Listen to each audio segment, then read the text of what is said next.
Jade Pratt. I have Kalea Pierce and Layla Beck. They both play volleyball at Cedar Valley, and the documentary we watched is the 13th. So my first question for y'all is: do you feel like you have any advantages or disadvantages based on your race? No. Yes. So I know both of them, both of y'all grew up in a small town. Do you think that affected or had anything to do with your upbringing, growing up in a smaller town? Yeah, I'm used to smaller things and not a lot of folks. I grew up in a mixed area, so it was black and white, Hispanic. Yeah. Well, I grew up around like mostly white people in my small town. It was like a small like country town, so it wasn't really that many like black people. So um, it was like different for me growing up like that.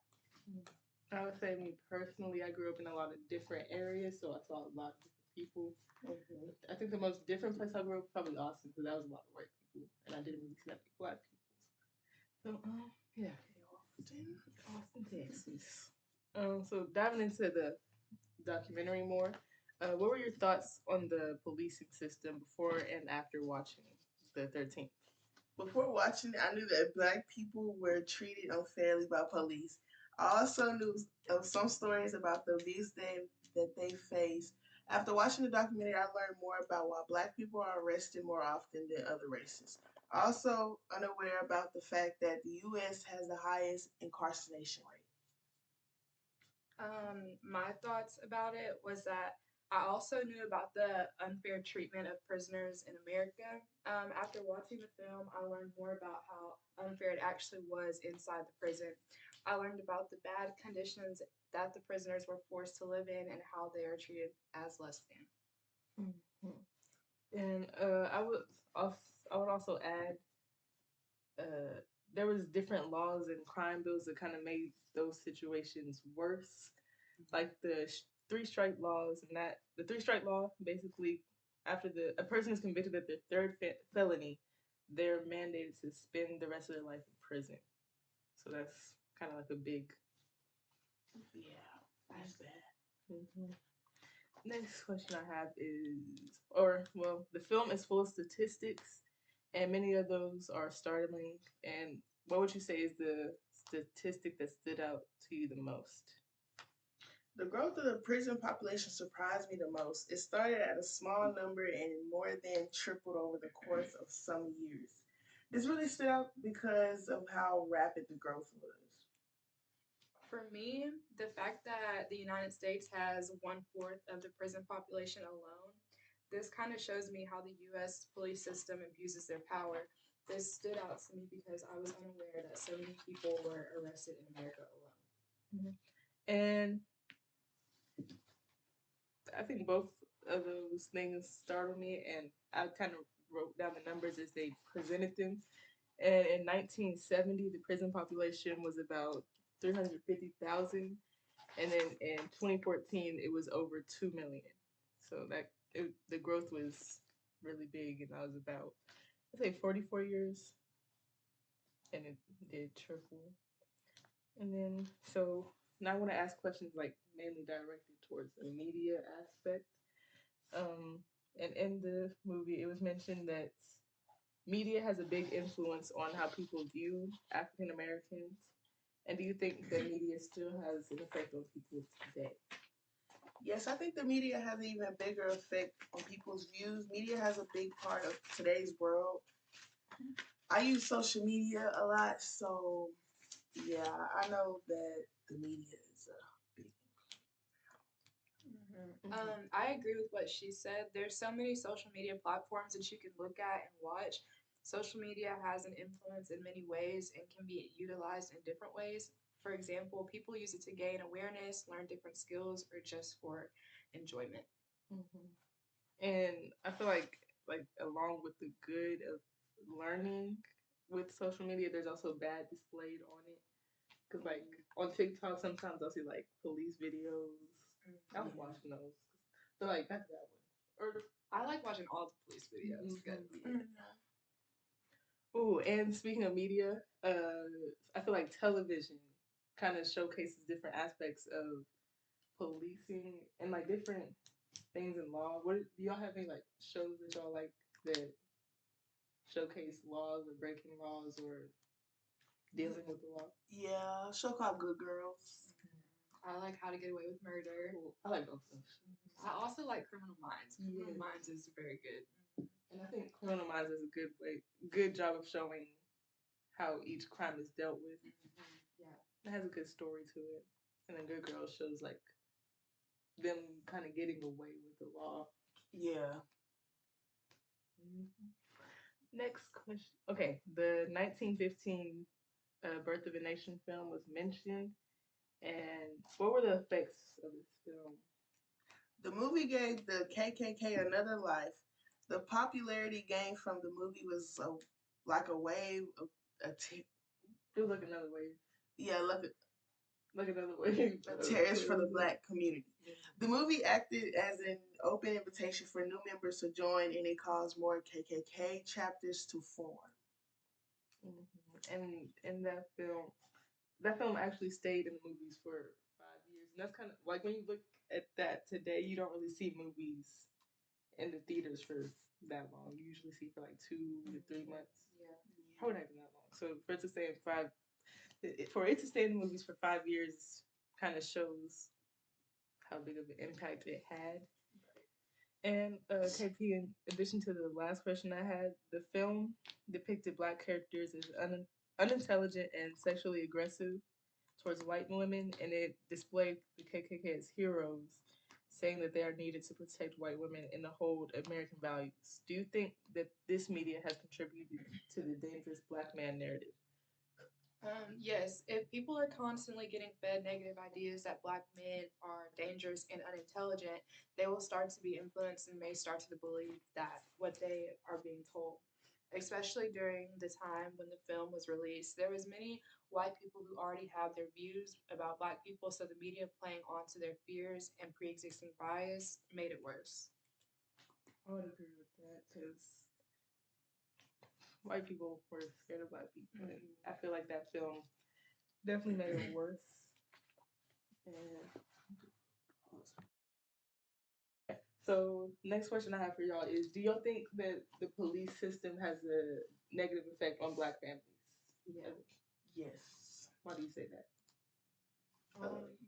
You can go first. Okay. For me, I just feel like the all of the shootings for no reason, or them searching their cars just because they're black, or stuff like that, like doing things without a real cause. I feel like that impacts families a lot because it typically takes them away from their families, or they pass away, and I feel like that just has a negative effect on families in general. Yes, another negative effect it has on families. Like families with black young men, they worry about them every day because cops like to harass black men for no reason, and I don't know. It's just they worry a lot. Yeah, I agree. Do y'all have any personal experience with having a family member in jail or facing some type of police brutality? Not that I know of. I do know when I got put over one time, the cop. Why y'all? The cop he was kind of harassing me a little bit. I had just got off work. I was working at Walmart at the time, and he pulled me over for speeding. My fault, but he was just harassing me, and I got a ticket. And I told my mama, and she handled it. Mm-hmm. Yeah, I feel like they, just ask us so many extra unnecessary questions when we get pulled over. Maybe just pass the time, or just, to scare us, and just for us to know that they're in control, I guess. Yeah, try to make it decisive. Me personally, I would say I haven't had a family member in jail, but I'm not gonna go into my brother's mess. Not mess. That's not. We don't details, but my brother's mom's side of the family, they have a lot of people that dealt with the law. In a sense. The broken laws are yeah. More things. Oh, and I feel like social media. Back to that. It showcases people in those situations, getting pulled over, how they deal with it. Some people do know their rights and their laws, And then you also see the people who don't know their rights and they kind of face more consequences. Yeah. Mm-hmm. Yeah. I feel like social media kind of like brings like more way more attention, like just having social media and like seeing the videos of like what the cops are doing, like people that are either just out there recording or like the cops like camera that they have on them, like just makes each situation like way worse because we can actually see it through social media. Right. I've seen a lot of videos, good and bad, how situations play More out. bad ones than good though. Yeah. I mainly see them on YouTube and TikTok. Yeah, definitely. There's a lot of channels teaching people their rights so they'll know what to do, what not to do, what to say, what not to say, things like that. Okay. And back to the documentary questions. This one's more centered around policing and the Constitution in a sense. So the 13th Amendment, it makes it unconstitutional for someone to be held as a slave. So it grants freedom to all Americans. But there is also an exception to this amendment, and that is the exception is that, hold on, is criminals held in confinement. The exception to this rule is criminals held in confinement, meaning kind of that's, never mind. After the Civil War, the number of black people that were arrested was large.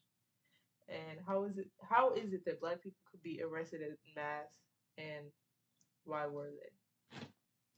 Since black people couldn't be held as slaves, allegedly have them in prisons was very that they could be focused to provide labor. They were placed in prisons even if they committed a small petty crime. In addition to what she said, the prison system exploited the 13th Amendment and made it to where black people could still be used, just under a different name. Rather than slavery, it could be said that their labor was a punishment for a committed crime. It was like a loophole to the 13th Amendment. And I kind of messed up when I was asking the question, but you basically covered what I was trying to say, kind of, because the 13th Amendment said everyone is free and can't be slaves except those who are held. It said who's arrested or who's held in prison. So, like you said, they can be exploited and still provide labor. Right. And yes, and the next question actually ties into the 13th Amendment again. And when you were looking at the 13th Amendment and the documentary, were you aware that that amendment still allowed for some form of slavery to still exist? Before watching the movies, I was completely unaware. I thought that the 13th Amendment had good intentions and was only for freeing enslaved people in America. Yeah, me too. I thought that the 13th Amendment was in favor of enslaved people. I still think it mostly is, but when they added the exception, it made it to where the amendment itself would never truly be good. I agree with you. And now that we look at like the prison and crime rates, it's like a lot more. The prison population is very big, so the amendment doesn't really help anymore because they're all still forced to do labor. But I don't think that labor would be to the same extent as it was to when the amendment was first made. Yeah. And I just randomly thought of this, but this is probably not a good show to like tie into this. But I just thought of like Orange is the New Black, and then on Netflix there's another show. I don't know if y'all seen it, but it's Girls Incarcerated. Oh yeah. Yeah. And that kind of showed like not prison, but like What could happen? yeah, what happens when they're not in the best situations. Right. Yeah. I Yeah. watched Girls Incarcerated.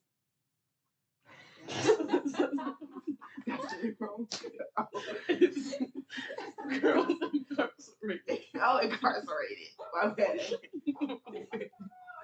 My bad, y'all.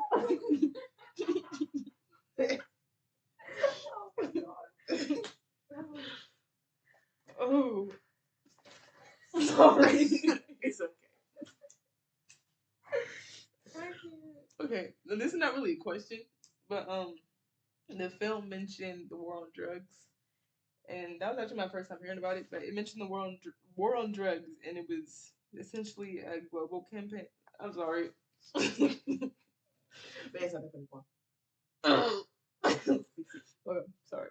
It was a global campaign that was introduced in the late 1900s, and it was essentially a phrase popularized by President Richard Nixon in 1971, and he declared that drugs were the number one enemy, or was America's number one enemy, and people were being sent to jail for low-level drug offenses, like you mentioned on the which question was on one of the questions I said, and when you said they were arrested for small and petty crimes. Mhm. And what I'm gonna ask now is, how much did you know about the war on drugs before watching the film, and were you shocked to see that politics were targeting people of color with their policies? I knew something about the war on drugs. It was my first time hearing the term. It wasn't that much for a shock to learn that black people and other communities of color were the center of attention when some laws and mandates were made. I say this because black people in America have always been targeted, and this can be seen during time like slavery, Jim Crow laws, and segregation. I learned about that in class. I also was unaware of the term war on drugs. It was very interesting to learn about how much of an impact people with power can have. It wasn't very shocking to hear that people of color were being targeted. I was surprised at how much policy and lawmakers can get away with when you look at some laws. When you look at some laws, it seems very apparent that some groups are being treated unfairly, but a blind eye is turned. And I'm gonna these facts are provided in the documentary, and I just kind of want to go over them. And it was basically during the Nixon era when the war on crime was introduced, and that basically referred to black political movements as well, like Black Power and the Black Panther and anti-war movements. And a quote by Nixon was, "We need a total war in the U.S. against the evil we see." And like I said before, people were being sent for low-level drug offenses. And where's it at? There was a what do you call it? Because this was a campaign. It was like one of their workers who he was caught. I think he was caught saying this, but it says this was his direct quote. He said, "The Nixon campaign in 1968 has two enemies: anti-war left and black people. By getting the public to associate the hippies with marijuana and blacks with heroin, and then criminalizing both heavily, we can disrupt those communities." So basically, their goal was to introduce drugs, get those drugs, or they didn't. I don't know if they introduced them, but get those drugs and associate associate it with the community and take down that community. That community being black people. Like a big drug bust. Mhm. And then during this time in 1970, prison population was about 350,000, and then 10 years later, it was around 500,000. So, next question. When looking at the sentencing of powder and crack cocaine, the drug that carries the heavier sentence is crack cocaine. And when you get caught with 5 grams of crack, you'll serve 5 years. And in order to serve the same 5 years with powder cocaine, you have to be caught with 500 grams. Why do you think the sentencing is different? Since crack was seen more in black communities, more black people that were caught with it were seeing longer sentences. What you will also see with black communities was many broken up households and incarcerated fathers. I agree with what she said because, as mentioned in the film, powder cocaine was seen as as a more sophisticated drug, and was seen more in white communities. The police system wants to target black people and people of color, so they place a heavier sentence on the substance that would be found in those areas. The substance being crack cocaine. I agree, and I believe it was under the Ronald Reagan after Nixon was in office. Ronald Reagan took over, and when he took over, he had a very negative effect. And in 1982, he had declared a modern war on drugs. And sorry, um, during this era, the I'm sorry, the economy became bad, and there's an increase in poverty. And like you said, many black communities, households were disrupted because the fathers, which is the hat, usually known as the head of the household, were gone.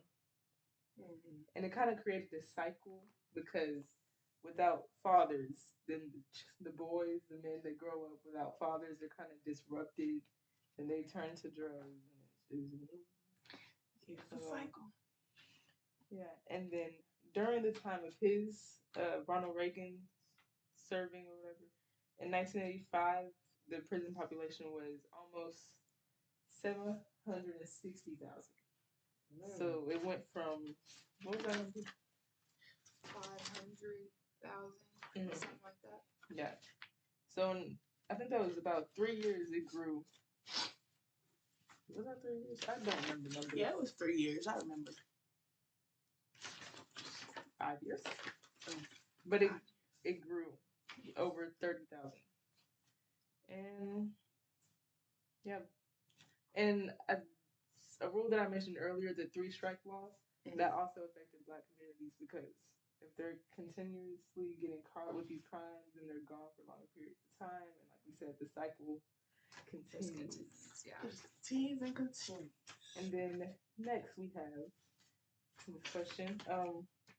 During this era, you will see a lot of black leaders being killed or put in jail for standing up to the unjust policing system.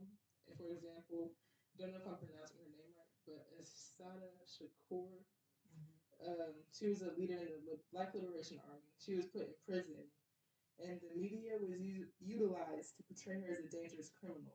Another woman by the name of Angela Davis was on the FBI's top 10 most wanted criminal list. Why do you think attempts were made to silence these powerful black leaders? They were seen as too powerful and too elegant during the 70s and 80s. More and more black people were showcasing their intelligence and teaching others. Silencing these leaders was the way to stop the spread of their message. Oh my gosh. I agree with her not only with Sorry, guys. I'm so sorry. Oh my gosh. I agree with her. Not only would their messages stop spreading, the knowledge that they are passing along will stop too. And many times people see as not, I forgot the quote, but it's like knowledge is the most powerful, something like that. And when you stop the knowledge, that's like basically stopping the main source of power. Oh, and a little fun fact that I learned because when they had mentioned Asada Shakur in the thing, I was like, the last name sounds familiar, and she was Tupac's godmother. Oh, okay, okay. And I'm gonna dive a little into music since I just thought about that. So Tupac was a big hip hop artist in the '90s, and he opposed the police and their values. And his mother was in the Black Panther group. Do you think music itself plays a part in showcasing any like police brutality or mentioning? Yes, definitely. Like, Yeah. Do you have a reason to like play that? Because like music, almost like music today, like these rappers just be like they will bash a cop in their song, but they really scared. So Yeah, and I feel like since my favorite rapper is Young Boy, like with him, like most of the reasons like why he was like being in court is because of his music. Like they would listen to his music and things that he said in his music, and they were like, since he said this, he did that and stuff like that. So him rapping about that was just like not helping him out whatsoever. Right. I think there was, is it TK? They like used his music in court, and now he's, I don't know how long he's in jail, but he never. They did the same thing with YNW Melly because of that song that he made. Music incriminates. They incriminated themselves with music. Yeah. And when looking at the civil rights activists during this time, how are they being portrayed in media. They were being portrayed. Oh wait, they were portrayed as being dangerous and a threat. Yeah, like what you said about Angela Davis, they labeled her as armed and dangerous, and even went as far as to put her on the FBI's top 10 most wanted list. Yeah, and I think that's the crazy part about it because I feel like when you think about FBI's top 10 most wanted, they're like dangerous criminals that Mm-hmm. have a track record of doing things, killing people, but Yeah, she was just speaking up for her rights and what she believed in, and exactly. they put her on a list with dangerous people. Oh, it's not folding.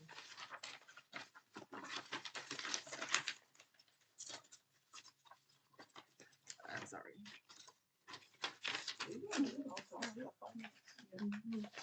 Okay, and like I mentioned before about statistics, this is another one that they mentioned like later on in the film. But the statistics of a white man's likelihood of being imprisoned is 1 in 17, while the likelihood for black males is 1 in 3. And when you look at the populations of both of those groups, black men are only 6.5% of the US population and 40.2% of the prison population. How did you feel when you saw these statistics? And do you think like any of the things that we mentioned previously play a factor in the disparities of this number of these numbers? Um, I feel like, I mean, I was just kind of like shocked about like the percentage. Like 1 in 17 and 1 in 3 is like a humongous difference. Like Mm-hmm. that's just like really crazy. And like when you think about it, like for me, like how it was mentioned that like the cocaine was like more in the whites, but like I don't know, it's just like crazy that that's so big of a difference when like you have like a situation with a drug like that where it's more common with whites, especially like it is today, that people like they can put that like ratio so far away on the scale to me. I had a question, I just forgot it. Oh, okay. Do y'all have like any brothers, cousins, or nephews that you kind of worry about in today's society, especially with Yes. media, Yes. how they portray black men? I get that question, but yeah. You had to. Mm. But yeah, I always answer that. And do you think it's different growing up as a black female in comparison to a black male? Yeah, I mean, I feel like any race, women and men Mm-hmm. are treated differently Yeah. either way. So And I have 4 brothers, so it's kind of like I hope they have enough common sense to not do certain things. Some of them I worry about because yeah, my family's made up of mostly women. Like we have like there's my uncle and then there's my cousin that's a boy, but it's mainly just us girls. So I think I don't really worry too much about them. okay. And so going into more different aspects. Sorry. Um, what after like watching the documentary, we're introduced to an organization called ALEC, and kind of like what is ALEC and how has that affected our legislation and the prison population? ALEC is a private club that has members consisting of politicians and different corporations. Many of the corporations that are a part of this private organization are able to propose different laws to the political members. ALEC basically allows for corporations to have a big say in laws. They also helped give law the Stand Your Ground law. That law played a big role in the sentencing of George Zimmerman. Um, there was also an act that the ADC helped pass called the Truth in Sentencing Act. It requires that all defendants serve as at least 85% of the sentence that they are needing to serve. It also calls for them to not be eligible for parole on or any type of early release programs. This act led to higher incarceration rates. And in addition to what you said about the Stand Your Ground law and George Zimmerman, that did play a really huge part because it actually stated that he was able to murder Trayvon Martin because he felt threatened, and that's what the law stated. It says you can kill anyone if you're feeling threatened. Yeah. And speaking of like Trayvon Martin, I feel like in recent years the say their names movement has gotten bigger and more names have unfortunately gotten added to the list. Off the top of your head, like what's the biggest? George Floyd. Yeah, definitely. And what's that girl name? Breonna Taylor. Yes, Yeah. her. There's been a lot. Yeah, it has been a lot. And that girl, recently, she passed in Mexico. January. The one that went to Mexico. Oh, what is her name? Oh, I know. I was gonna say girl. I forgot her name. But yeah, she got a little good on her. You know, that's a harsh one. Yes, and I actually think that's the end of our questions. So this was our discussion about the 13th and some extra. Yes, thank you for watching.